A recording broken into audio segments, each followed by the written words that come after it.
ये 160 मीटर लंबी ट्रेन, एक कोई ट्रेन है।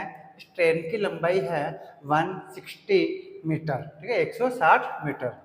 वो 290 या 290 मीटर लंबे प्लेटफॉर्म को 15 सेकंड में पार कर लेती है। मतलब 15 सेकंड में उस प्लेटफॉर्म को पार कर लेती है। तो ट्रेन की चाल कितनी है, मतलब ट्रेन की स्पीड क्या होगी। अब देखिए, इसको ध्यान से समझिए। मान लीजिए ये आपका प्लेटफॉर्म है, ये आपका प्लेटफॉर्म है। प्लेटफॉर्म की जो लंबाई है वो है 290 290 मीटर, ठीक है। ये आपका प्लेटफॉर्म हो गया, ठीक है। अब इस प्लेटफॉर्म पर आने के लिए एक ट्रेन है, ये हम मान लेते हैं ट्रेन है ये, ठीक है, ये ट्रेन है। इस ट्रेन की जो लंबाई है वो है 160 160 मीटर, इस ट्रेन की लंबाई है, ठीक है। ये ट्रेन इस प्लेटफॉर्म को पार करेगी तो इसको कितना चलना होगा, मतलब कुल दूरी कितनी होगी। अब देखिए, जब ये ट्रेन अभी मान लीजिए बिल्कुल इसके पास में है ट्रेन, ये ट्रेन इसके बिल्कुल पास में है, ठीक है। यहाँ पे प्लेटफॉर्म के ऊपर चढ़ने के लिए तैयार है। अब यहाँ से यहाँ तक आएगी तो 290 मीटर चल जाएगी ट्रेन। आगे का हिस्सा 290 मीटर चलने पे केवल यहाँ पहुँचेगा, ठीक है। लेकिन आपका जो प्लेटफॉर्म है वो आपका पार नहीं होगा। इस प्लेटफॉर्म को पार करने के लिए ट्रेन को 160 मीटर आगे आना होगा। कितना आगे आना होगा? 160 मीटर इसको आगे आना होगा, तभी ये प्लेटफॉर्म इसका पूरा पार होगा। इसलिए हम यहाँ लिखेंगे प्लेटफॉर्म को पार करने में तय की गई कुल दूरी। लिखेंगे यहाँ पर प्लेटफॉर्म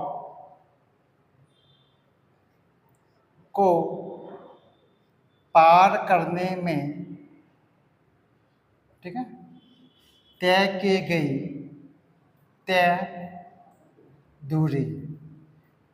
तो कितनी दूरी तय करेगी भाई? 160 मीटर तो ट्रेन की लंबाई है और 290 मीटर आपके प्लेटफॉर्म की लंबाई है।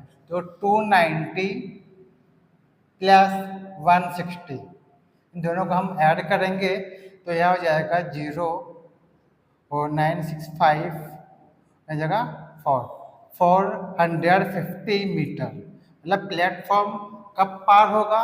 जब वो ट्रेन 450 मीटर की दूरी तय करेगी, तब आपका प्लेटफॉर्म पार होगा।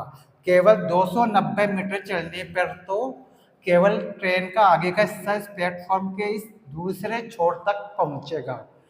पीछे वाली जो ट्रेन का हिस्सा है, पीछे का जो हिस्सा है वो प्लेटफॉर्म पर ही रहेगा, ठीक है। इस प्लेटफॉर्म को पूरा पार करने के लिए 290 मीटर तो ये चलना ही होगा, इसके अलावा 160 मीटर इसको आगे चलना होगा, ठीक है, तब आपका प्लेटफॉर्म पूरा पार होगा।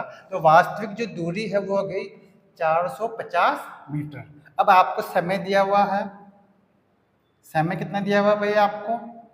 15 सेकेंड, 15 सेकेंड, ये आपको समय दिया हुआ है। दूरी आपके पास हो गई, समय आपके पास हो गया। अब आपको क्या ज्ञात करना है भाई? चाल ज्ञात करनी है, ठीक है। तो लिखेंगे चाल का फॉर्मूला लगाएंगे हम, चाल बराबर होता है दूरी अपॉन समय, दूरी बट्टे समय। यही फॉर्मूला बताया था मैंने आपको चाल का, ठीक है। अब देखिए चाल हो जाएगी इसकी, इधर कर लेते हैं हम, यहाँ कर लेते हैं। तो चाल हो जाएगी आपकी, चाल इज इक्वल टू दूरी, कुल दूरी मतलब वास्तविक दूरी जितनी आपने तय की है वो है 450, 450 अपॉन समय कितना है? 50, ठीक है, 50। तो यहाँ पे डिवाइड करेंगे तो आपकी चाल हो जाएगी 4 3 जा 45 और 0 30। अब चाल का जो मात्रक हो भाई देखिए क्या होगा। अब देखिए चाल के लिए दूरी, देखिए दूरी किस में है? मीटर में, तो लिखेंगे मीटर, ठीक है।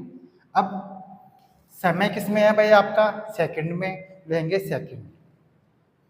ठीक है, तो आपकी इस तरह से चाल हो गई 30 मीटर प्रति सेकंड, 30 मीटर पर सेकंड, ये आपकी चाल हो गई। तो स्टूडेंट्स, मैं समझता हूँ समझ में आ गया होगा।